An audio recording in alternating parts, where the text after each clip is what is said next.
अब हम बात करेंगे about the article 26 that is the freedom to manage religious affairs. I told you that we are dealing with right to freedom of religion. Right to freedom of religion में article 25, 26, 27 and 28 आते हैं. तो हम article 26 की बात करेंगे, freedom to manage religious affairs. ठीक है, तो पहले हम बात करेंगे दिस आर्टिकल ये कहता क्या है. According to this article, every religious institution, every religious denomination or every religious section, ठीक है, आप ये समझिएगा. Under Article 26, this freedom it is given to every religious denomination or any of its section. ये आप याद रखेंगे. Against the Article 25. Article 25 में मैंने कहा था that article it is available to all the persons. मैंने कहा था it is available to the persons or individuals. This article it is available to the religious denominations or their sections. ये आप याद रखेंगे. ठीक है. This can be asked. It is available to the sections. तो आर्टिकल 26 कहता है that this article, this freedom, it is available to the religious denominations or their sections. freedom क्या है वो मैं आगे बताऊंगा और इसका कंपैरिजन मैं करूंगा आर्टिकल 25 के साथ. that it Article 25 that was applicable to all the persons and this is applicable to the religious denominations or sections. Article 25 that gave an individual freedom of religion and Article 26 is gives a collective freedom of religion. ठीक है, क्योंकि मैं religious denominations या उनके sections की बात कर रहा हूँ, so it gives a collective freedom of religion. ये आप याद रखेंगे, वेरी इंपॉर्टेंट. और आर्टिकल 25 मैंने कहा था that is subject to reasonable restrictions of three things. One is the public order, second is morality and third is health. And the fourth one there was other provisions relating to other fundamental rights. लेकिन यहाँ पे आप याद रखेंगे this article 26 it is subject to reasonable restrictions which are only three. PMH आप ऐसे ही याद रखेंगे. One is the public order, second is morality and third is health and not subject to other provisions related to other fundamental rights.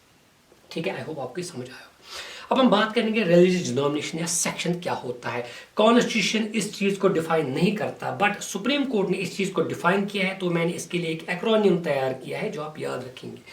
Religious denomination और it section is a DON. ये आप याद रखेंगे. What does DON mean? D means doctrine, O means organisation and N means name. इसका मतलब क्या है?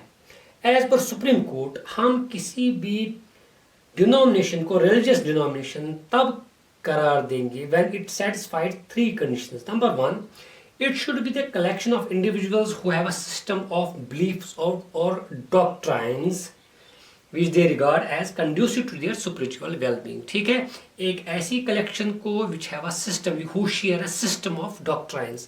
Number two, the group it should have a common organization. O means organization. And number three, it should be designated by a distinctive name. So the three things, that means having a system of doctrines, ठीक है, having a common organization and having a distinct name is the three. When the organization it satisfies the three conditions, it is said to be a religious denomination as defined by the Supreme Court. ठीक है, constitution define नहीं करता है, supreme court define करता है. तो article 26 क्या कहता है? Article 26 says that every religious denomination or any of its section should have the following rights. That is, it has the right to establish, it has the right to maintain an institution for religious and charitable purposes. So, number one, the religious denomination or section, it has the right to establish and maintain an institution for the religious and charity activities. ठीक है, इतना ही नहीं, every religious denomination it has the right to manage its own affairs. ये अपने affairs को खुद ही manage कर सकता है in matters of power, in matters of the religion. And third and fourth combined, it has the right to, ये आप याद रखेंगे, it has the right to acquire, it has the right to own any movable and immovable property and it has the right to administer such property in accordance with law. ये आप याद रखेंगे. So article 26 क्या कहता है? Article 26 कहता है कि जो भी आपके रिलीजियस डिनोमिनेशंस हैं या उनके सेक्शंस हैं, उनके पास कुछ राइट्स हैं. Actually 4 different rights. I have combined them and I have set them as 3 rights.